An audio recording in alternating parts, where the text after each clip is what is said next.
Yan, Edu, sinabing hindi opportunista si Beyonce, which is totoo naman po talaga. No? Masasabi mo po talaga, um, pansin naman po talaga natin.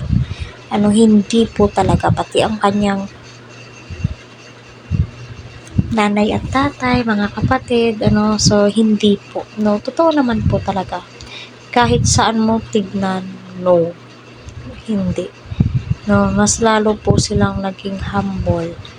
Kaya po nilang maghintay gaano katagal, as long as ramdam nila na maraming nagmamahal at sumusuporta sa kanila. Kaya kudos, saludo ako sa pamilya ni Beyonce, especially si Beyonce kasi siya naman po talaga ang pinaka-main na tinutulungan nila Kalingap Rap dito, di ba?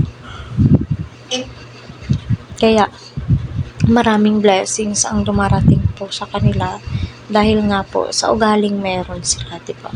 Kaya patuloy po nating suportahan sila Kalingap Rap, Kuya Val at ang buong team. Kalingap Edu ang kanyang live, huwag po natin skip ang kanilang ads para sa ganun nga po ay marami pa pong kababayan po natin ang kanilang malingap and syempre ang kanilang matulungan. So sabi nga po ng mga supporters na Beyonce, most of them, napapansin din po ito na hindi nga po opportunista sa Beyonce, no? So, ramdam naman po natin na hindi po talaga siya yung tipo ng babae, napakasarap tulungan, alagaan, kasi nga po makikita mo na mahal po niya kung anong meron sa kanya, pinagkakasya niya at marunong po siyang mag-appreciate ng mga tulong na ibinibigay po sa kanya. No, sa tagal po nilang tinutulungan nila Kalingap Rap, diba?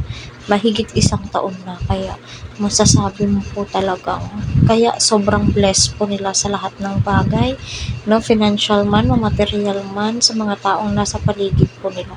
Mas lalo po silang pinibless dahil sa ugaling meron po sila, diba?